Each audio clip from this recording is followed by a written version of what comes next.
everybody, welcome back to the xCloud2275 stream. Hope you're all doing well this fine day. I'm doing good. Just quick lore drop. Don't actually expect anyone to watch these episodes, but they're what I'm doing, and then I'll be doing like story once after it's done. Obolus,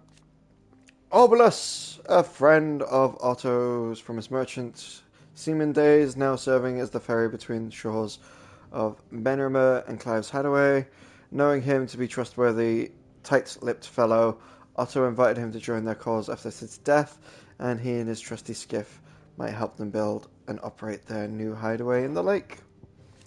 Currently, the chef's cook at Sid's hideaway, he lost his life on the night of Hugo Kupta's attack. He was well loved both for his gentle nature and his toothsome fare. He concocted from limited ingredients available at the Deadland home. Indeed, many of Kenneth's dishes remain on the menu in Clive's new hideaway home. Maeve, landlady of the Tub and Crown, the hideaway's much-loved alehouse. Though she was born in Rosaria, her enslavement as a bearer saw her transported to Sambrecht to work its wheat fields. However, when the farmer wasn't happy with the harvest and thought to make an example of her and her fellow slaves, the Cursebreakers stepped in to teach them the error of his ways. Okay. Tet, one of the pair of young twins who assist Hippocrates in the hideaway library, or at least are tasked to. In practice, he spends most of his time reading books and teasing terms with his sister Crow. Though their parents were born bearers, Tet was spared that burden. Alas, he was not spared the tragedy of losing both his mother and father when Sid's hideaway was laid low. Crow, one of the pair of young twins who assist Hippocrates in the hideaway library, or at least is tasked to. In practice, she spends most of her time in the books, teasing Tomes and her brother Tet. Born a bearer like her pregnant parents, but spared the prejudice and persecution they were forced to suffer. Alas, she was not spared the tragedy of losing both her mother and father, and when Sid's hideaway was laid low.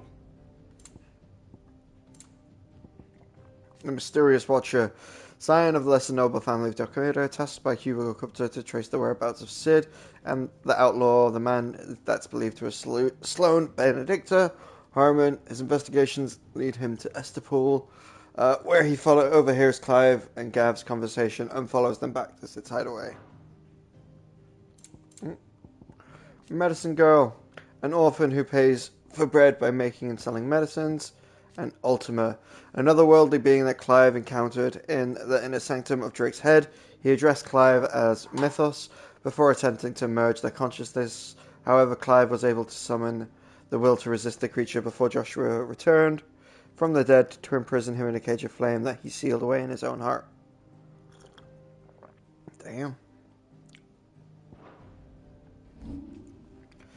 Valisthea, after the fall of Drake's head, a realm composed of twin continents, over which mother crystals stand timeless vigil. Timeless, that is, until Sid and his discipline commenced their campaign to bring each one of them, starting with Drake's head crashing down, spreading chaos and confusion throughout the great cities and nations of Valisthea. Sid's hideaway. Hidden refuge. Here Sid adopted the family and freed bearers that the twins made home. That is until a fledgling utopia was brought crashing down after its location was discovered by Hugo Kupta, dominant of the Titan in the year 873. In but a single night, the hideaway was destroyed, fewer than half managing to escape the slaughter visited on them by Kupta and his men. Benimir, a lake in the Blighted Lands on the southern edge of the former Grand Duchy of Rosaria, named for the dragon that some tales said created the basin when he fell from the sky. Fallen airships drop its expansive waters like forgotten cenotaphs, leading to some to liken it to a graveyard. The remote location is far from any trade routes and deep inside the Deadlands, making it an obvious choice for Clive when faced with rebuilding Sid's legacy.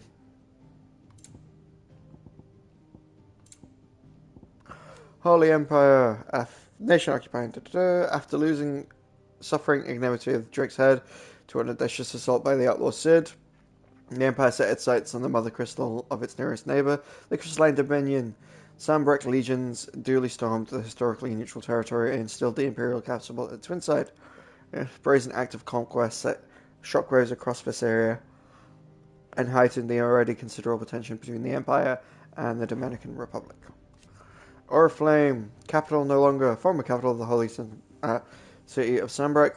After its mother crystal was destroyed and attacked by the Outlaw, the decision was made to move the throne and her army south to the Crystalline Dominion, regardless of whether or not the Dominion citizens approved. Oriflame has since fallen gradually into decline, having lost the mother's blessing and all the benefits it brought. Drake's Head. Mother Crystal upon wings did Sanbreque ascend to geopolitical supremacy. It towered over the holy capital, Oriflame, a mighty silhouette, a testament to the power of the performance of the Empire, and then it fell into the hands of Cid and the Outlaw. The fall of Drake's Herd. Cid and the Outlaw, along with certain allies, infiltrated Sanbreque's capital, Oriflame, bringing down the Mother Crystal in a daring, unprecedented attack. Investigations after the fact concluded that the infiltrators took advantage of the disturbance caused by the Aether Flood to gain entry into the Empire's holy sanctum. In the aftermath of the incident, Cid was declared a wanted man, and the faction led a criminal enterprise to be hounded across Valisthea. Northreach. When the capital moved to the Crystalline Dominion, Northreach went from being a vital gateway to the seat of the Empire to a forgotten country backwater in a matter of moons, and with the fall of Drake's Head and the Aether soon leaching the land around it, was soon leached from the land around it, leaving the fields fallow and the once thriving environs barren and lifeless. The Republic, in pursuit of Cid. It's located in Southern Half. Home to the Mother Crystals, Drake's fan. Home of Helicopter. Obsessed with finding Cid and exacting his revenge for the murder of Benedicta, co-opted the soldiers of the realm and had them commit a series of atrocities in an attempt to flush him out of hiding. The Men of the Rock. Hugo's personal guard. They ruthlessly gutted and destroyed Sif's original hideaway, vengeance for the brutal beheading of Benedicta, but Corruptor's first revenge was not yet sated, and with reckless abandon, he employs his minions to commit atrocities across the realm in a bid to drive Cid from hiding. Kingdom of Waylid. Sole surviving nation in Ash. Capital of Stone here, Mother Crystal is the Drake's Spine. It's ruled by Barnabas. A long-harbored ambition of extending his reach into the neighbouring continent of Storm. Somewhat surprisingly, the Sanbreque Empire incursion into Crystalline Dominion prompted no response from the king, who appeared to be biding his time and considering his next move. Crystalline Dominion, once independent, straddled the continents of Storm and Ash. Its capital, Twinside, is built on a tiny isle of Ark, in which Mother Crystal's the Drake's tail rises. After Drake's Head was destroyed, the Holy Empire of Sanbreque declared Twinside its new capital in defiance of the long-standing non-aggression treaty.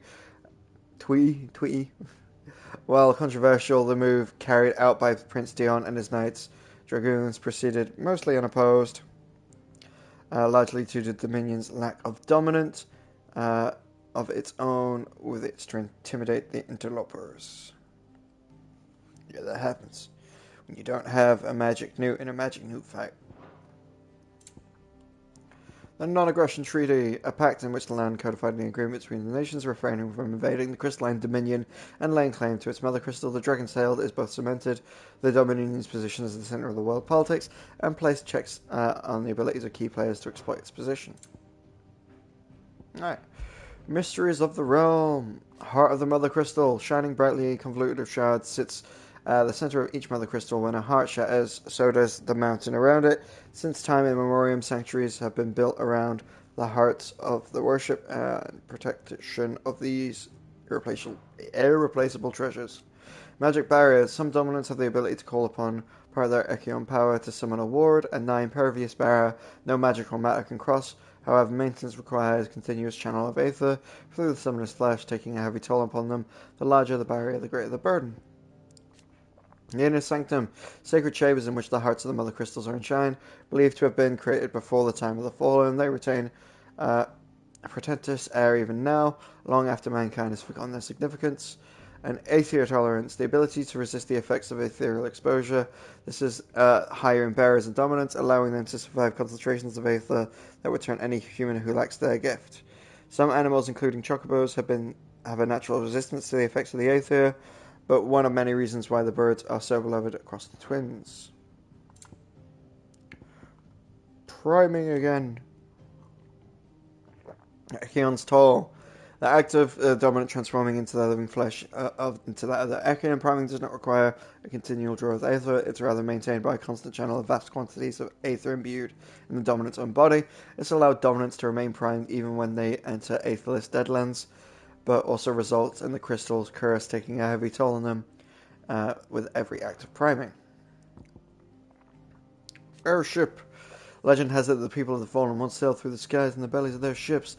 Though now all lies shattered and silent on the surface below, men and women of the present day are wont to repurpose these ruins for their own uses. Both villages of Lostwing and Clive's Hideaway in Burnhammoon are built around the wreckage of fallen airships. Beasts, animals whose evolution has been warped by exposure to aether, some gaining the ability to cast magics. Unlike bearers, however, they seem to have developed little ethereal tolerance, so it's not common to encounter an Ashik beast in the vicinity of aether floods. Wild beasts are sometimes tamed by humans for use in warfare. The soldiers of Sunbreak have particular fondness for the descendants of ancient dragons. Mythos, the name in which ultimately addresses Clive. It appears to be his title for the vessel of limitless power that he means to make the young Lord Marcus, but to what end does he require such things? Only Ultima knows. And the vessel, a name being known as Ultima gives to Clive, it appears to be synonymous with Mythos. Typhon.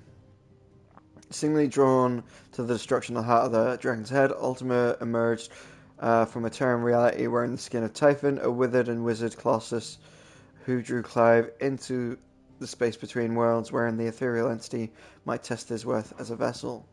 And Rathmur, hidden truths. The Warden of Thunder, whose power is lately awakened within Siphitus, element dominance of the Echions most often emerge among descendants of the Malts of Thunder, a tribe dwelling in the lands of central Ashland that the Kingdom of Willard now lays claim to. Mayhaps in part due to this tribe's comparatively advanced learning, Rathmur is associated with wisdom and judgment to this day. Panthers, archetypal predators known best for their brilliant spotted coats and proclivity to live lives of solitude. The case for most felines, the animals are severely willed, and efforts by a Republican army to harness their imbued speed and ferocity for the use on the battlefield has been met with varying degrees of success. Cool. You are always welcome, Clive. That's us all caught up. Let's go to our chambers for Home Sweet Home.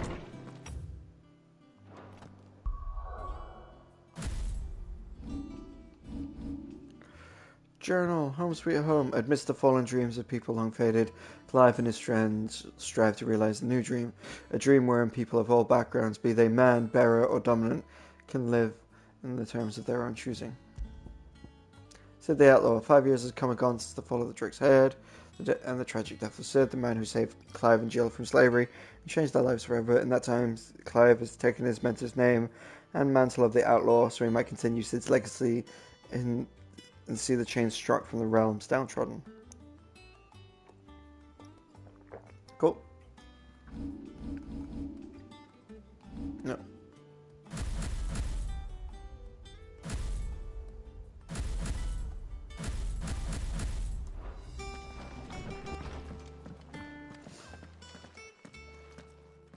Not back a blink and you're already off solving everyone's problems. It looks good, Clive. Goes well with the scowl. I'd had that brand for so long. I'd forgotten what life was like without it. What it was like to be myself. And it's all thanks to you, Talia. The scalpel did most of the work. Ah, before I forget, a rider was here with a letter from Gav. Otto left it on your desk. Otto stole us. All right, I'll have a look. And then you get some rest.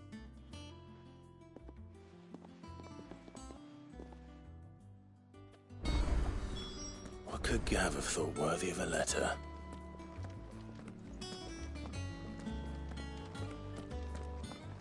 Once the hall's swept, it's over to the Tavern Crown for me. Still smitten with the serving girl, are you? She's a fair one, all right.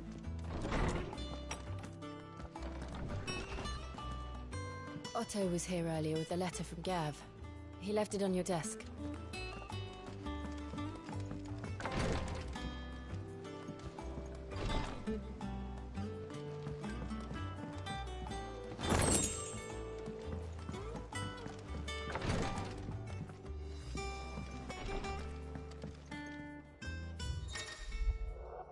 Reading table. The reading table. Reports, letters, and other important missives addressed to Clive are delivered at the reading table in his chambers. New messages are always arriving, so make a point to check the reading desk upon returning to the hideaway. The Republic's play. He did lose an eye. The Republic army marches on the Empire Twinside, and the men of the Rock have been summoned to the front. Something big is brewing, I reckon. I'll see you when you're done. Wait, upon my return. What does Gav have to say? The Republican army is on the march, leaving Randalar in Hugo Kupka's charge. With him and his men occupied with the defense of the capital, they're less likely to trouble us. Good news, then. It's more than that. This is our chance, the one we've been waiting for.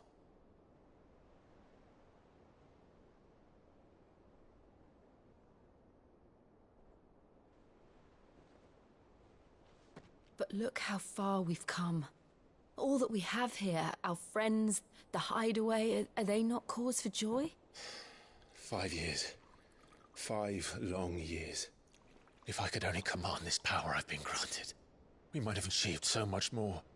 But each time I reach for it, it's like something is holding me back. Summoning an icon exacts a price not easily paid. Your body knows this only too well. It's merely trying to save you from yourself. And every burden I cannot bear falls to you. This mission of ours has made me question everything I thought I knew. But one thing has become abundantly clear. The crystals take more than they give. In exchange for momentary comfort, we must endure a lifetime of pain, war after war, loss upon loss. And now they rob us of our very homes, leaving naught but dust and ash. But you're trying to change that. We're trying to change that. And to me, that's no burden. I know, but... Try not to forget. We're only here because Joshua gave us a second chance. It would be a pity to waste such a precious gift.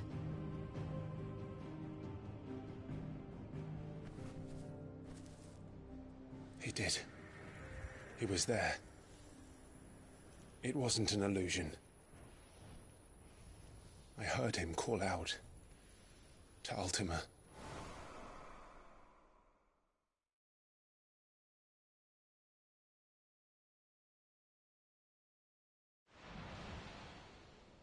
If Joshua is still alive, he'll be looking for that thing. Do you think he will ever come back? I know he will. And we must be ready when he does.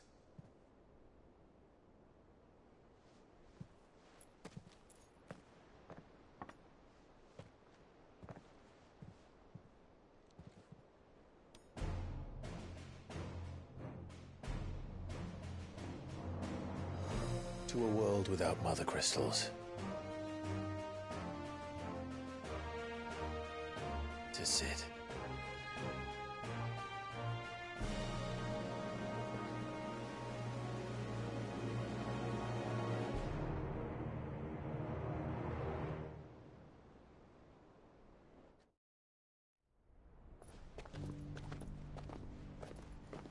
Meanwhile, in the Northern Territory,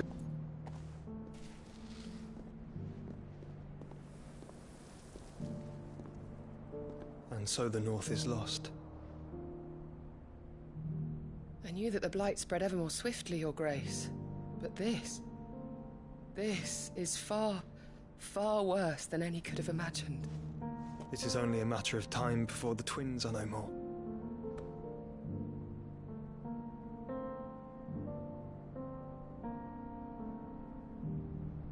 The world marches ever closer to its end, and here we chase shadows. Tell me, brother, are our efforts in vain?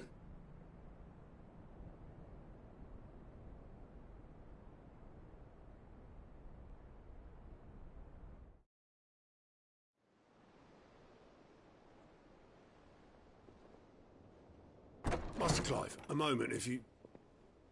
my apologies, I didn't mean to... intrude. Not at all. We were just discussing strategy. Speak freely, Otto. It's Martha, from the inn. She's gone missing. Anyway, I'll be in the mess when you've finished. Very well.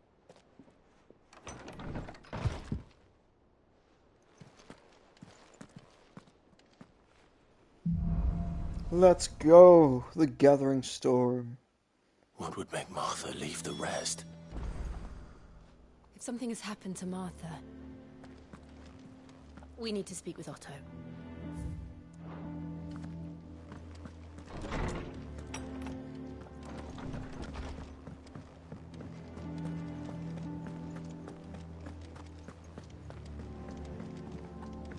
As hither yonder autumn wind.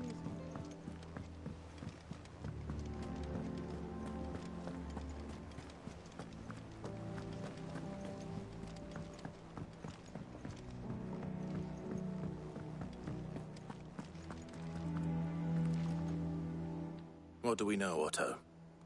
Some lads from the Imperial garrison in Rosaria started a fight over at Martha's Rest. Blood was spilled, bones were broken. The usual.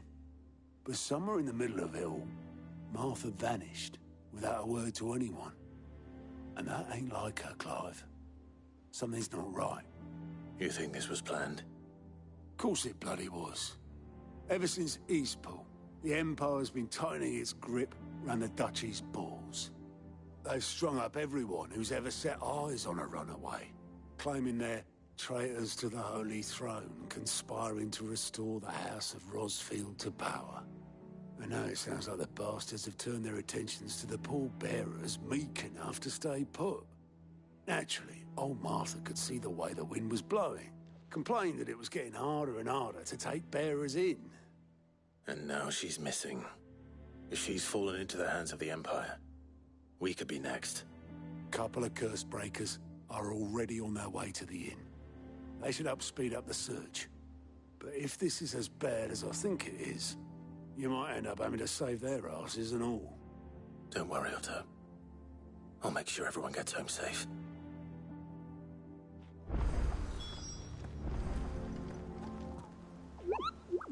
You're wondering what the new board is behind me, aren't you? All good times, my fearless friend. All in good times. Have you finished sorting those reports yet? Finished? I ain't started. Been busy enough with my own work. You're pulling my leg, aren't you? Otto's gonna skin me alive.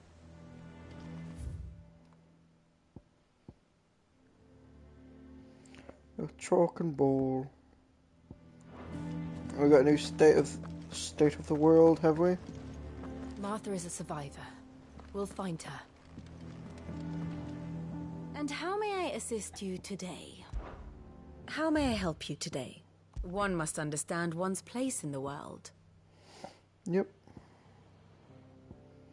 Martha's Rest. To Martha's aid, Clive and Jill return to the hideaway, only to learn that another crisis is unfolding in Rosaria.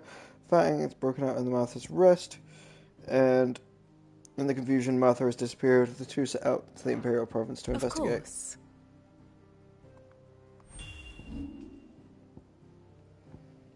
Where's Martha?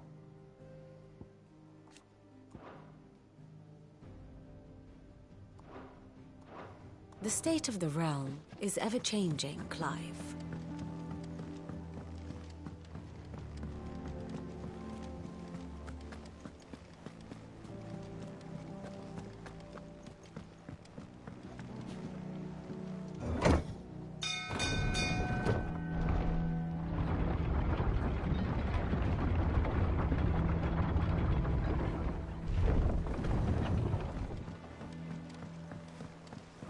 finish with that. Welcome back, Sid.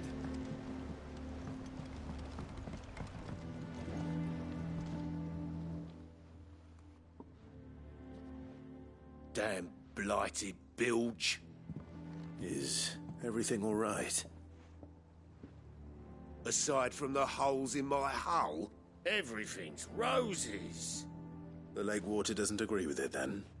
That's one way of putting it. And unless you got some grand scheme to suck the black from the lake like we do in the atrium, that slurry'll keep eating away at the timber like young Tech does our lemon tarts. Suppose a coat of pitch might stave off the rot for a moon or so. Assuming we had any pitch, which we don't. Not any bloody more. Doubt the old tub's got more than a dozen runs left in him. Someone finds you some pitch? Of course, Obolus. Your skiff is our only means of reaching the mainland. Without it, we'd be lost. Well, I'm glad someone round here sees it that way. To make pitch, you need pitch trees. But in case you haven't noticed, live trees are one of the 1,000 things sorely lacking in the Deadlands. Now, I'm not so unkind as to ask you to fell a faraway forest and lug the logs back here to the mere, which is why we'll be needing a suitable alternative. And it just so happens I once heard the thorny pitchers of Curltail Falls cover themselves in a sticky wax to trap birds and beetles and whatnot. Might be enough to tide me over. Sounds easier than felling a faraway forest. That's for certain. Cork and ball.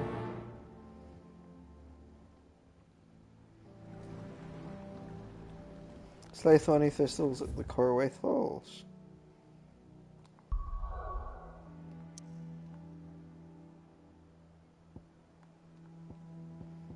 Okay.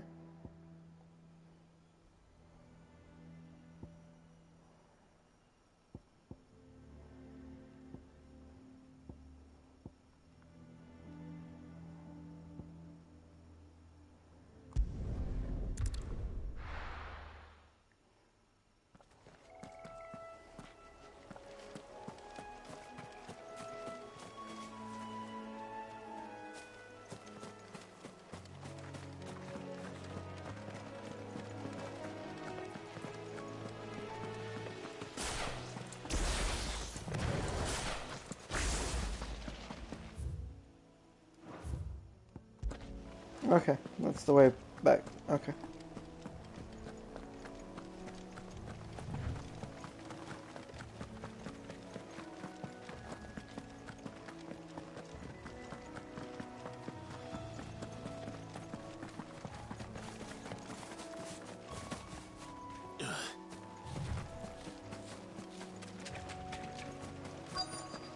Easier than felling a forest, I said.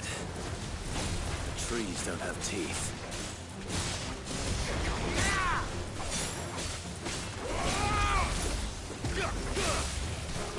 Nice try.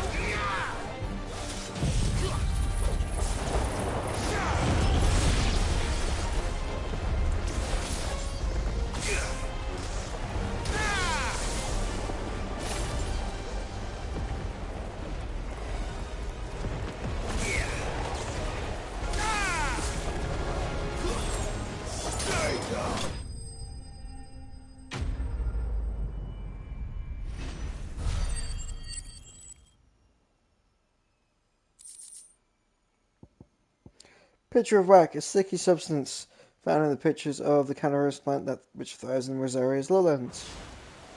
I can't imagine Obolus needing any more than this. Time to head home. It's not though, but cool.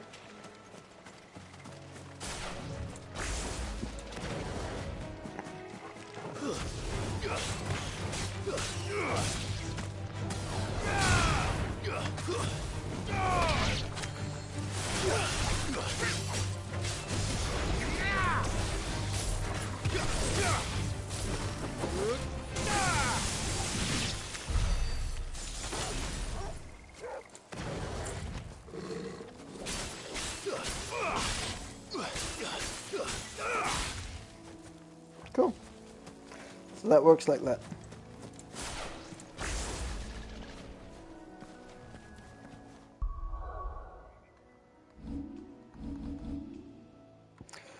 Well, while we're working with this as our motto, let's roll a d3 to see what skills and stuff we get. Make it fair, make it even. We've had the double barrel of super skills enough, we can put that on our side burner. There's no such thing as the D3, so 1 and 2, 3 and 4, 5 and 6. Okay. 5 and 6 it is.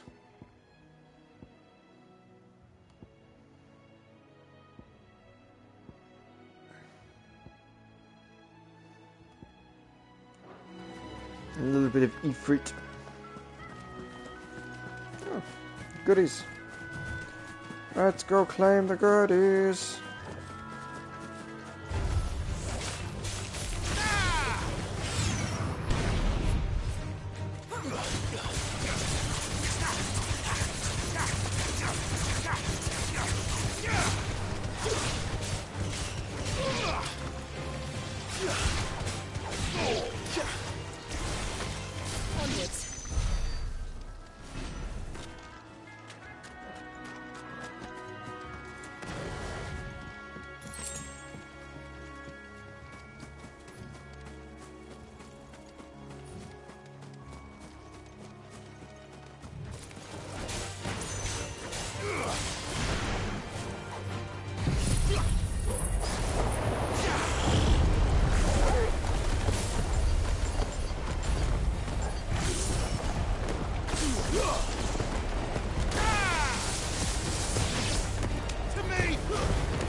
Soldiers from the garrison just stormed in unannounced and started smashing up the place.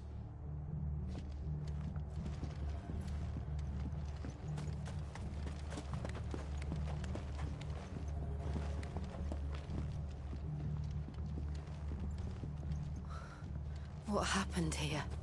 Come on. We need to find the others. Fucking Imperials. If they hurt Martha, they'll have the whole rest to answer to.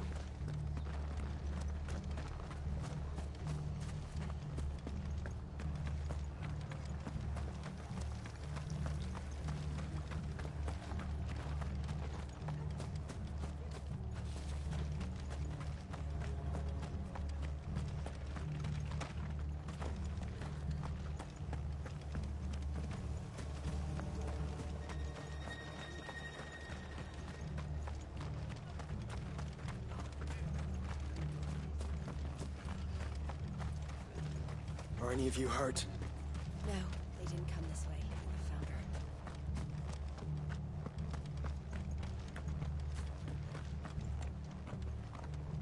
her. Oi, look sharp! Hey? What?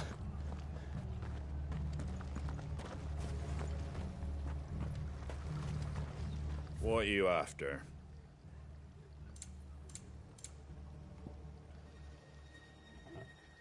Okay. Yeah, sure about that. There you go.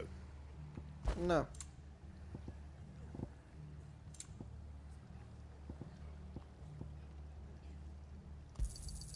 Much obliged. There you go.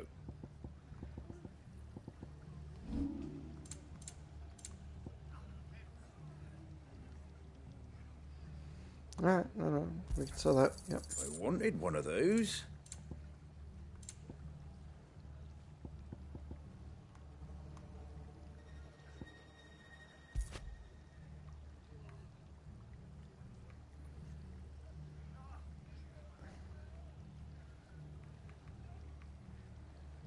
Go for 44.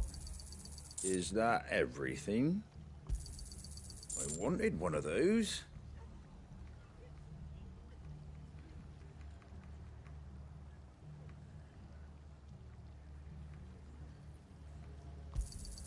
Is that everything?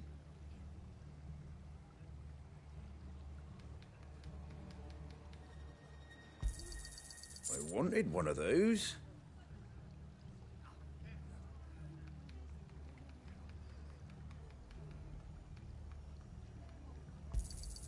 A fair trade. Fare thee well.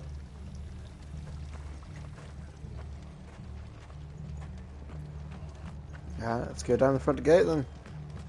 Let's get you to a physica, shall we? I'm sorry. I think I twisted something.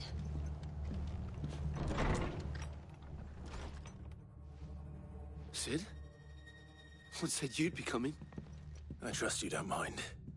Also thought you might need some help. And it appears he was right. You, could say that, yes. They're saying the Imperials ascended like a storm. No one was spared their fury. Martha tried to step in and calm things down, but all our efforts got her were a pair of iron shackles and a hard march. Any idea where? Judging by their tracks, they headed towards Sorrowwise Bay. To the Abbey, sheltering Martha's bearers. The bastards. Jill and I will go after them. You take care of the people here. We will. But, before you go, one of the locals heard something. He said the soldiers were talking about a culling. I don't know how big this is, but it doesn't sound good. Be careful out there, Sid. You do the same.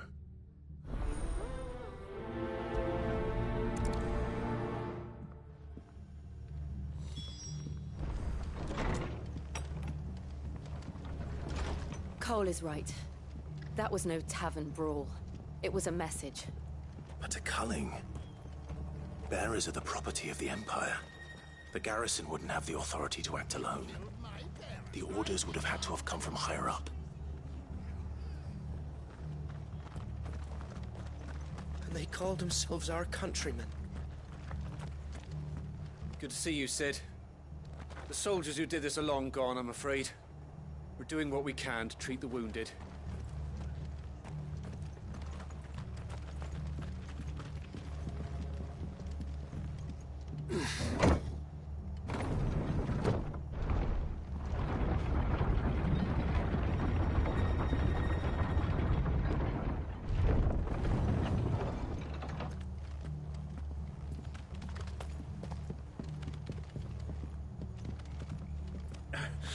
If those Orsons touch an hair on Martha's head, I'll kill them all myself.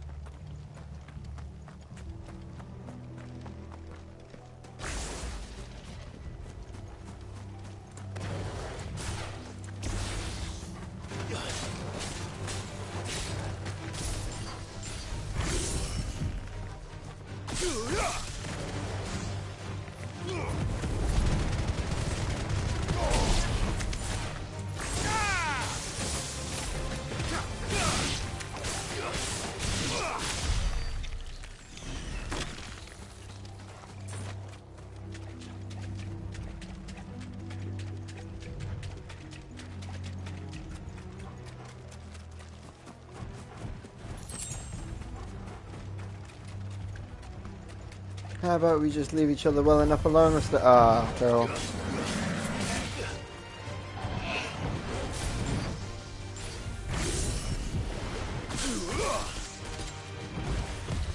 Nice try. This one.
I was on my way to the Abbey minding my own business when a gang of screaming loons came charging out the garrison and chucked my stuff all over the place. Until I get it all picked up, no one's crossing the bridge. If you're going the same way I was, you'd be better off going back by Martha's than round the other side.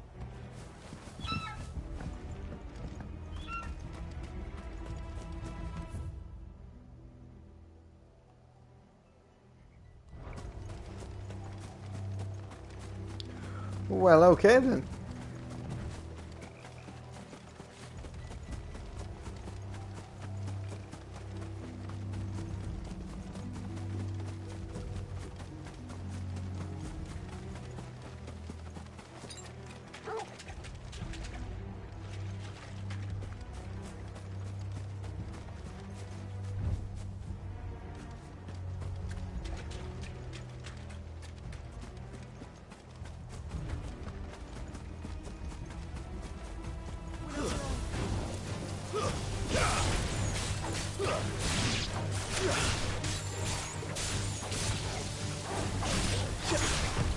Nice try.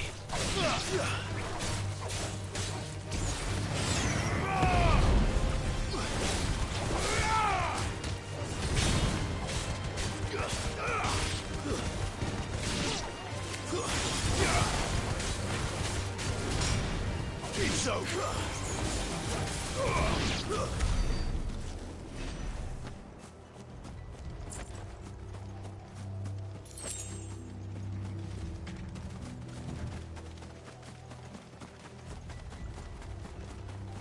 Look. Up ahead. Martha, are you hurt? Don't worry about me. It's them at the Abbey who need you. You have to do something. Tell us what happened. What happened?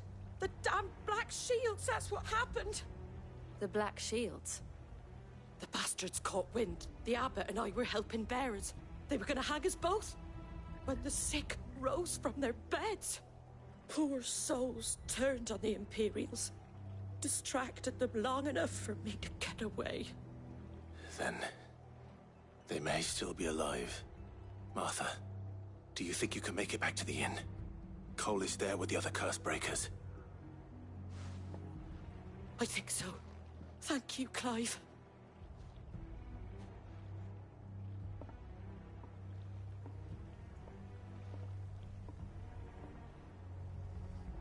Black Shields. Is this some sort of twisted joke? There has only ever been one Order of Shields in Rosaria, and they fought to defend all her citizens. It seems a step too far, even for the Empire.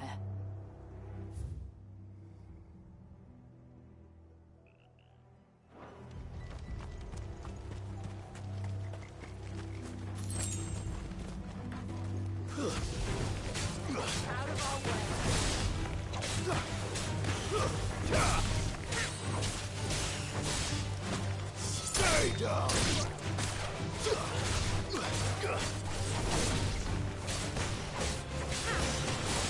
Give me thunder!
Okay, no, that was still locked.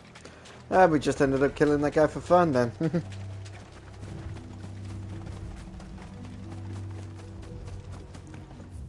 Alright. Yeah, best way to the Abbey is around on that side.